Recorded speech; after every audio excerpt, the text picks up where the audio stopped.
अस्सलाम वालेकुम दोस्तों, कैसे हैं सब। ये हमारे पास एक मर्सिडीज़ है C300 2018। गाड़ी में इशू आ रहा है सेंडर 1 मिसफायर। तो गाड़ी ऑलरेडी एजेंसी से हो के आई है, उन्होंने इग्निशन कोयल वगैरह ये पूरा चेंज किया है, लेकिन उनसे प्रॉब्लम रिजॉल्व नहीं हुई।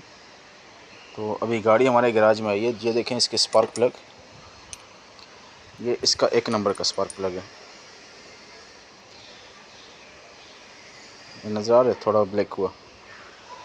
और बाकी इसके जो भी स्पार्क प्लग हैं ये सारे क्लीन हैं। तो अभी हम लोगों ने गाड़ी डायग्नोस की है। इसमें जो प्रॉब्लम हम लोगों को मिली है, इसका इंजेक्टर समटाइम्स फ्यूल ज़्यादा फेंक रहा है।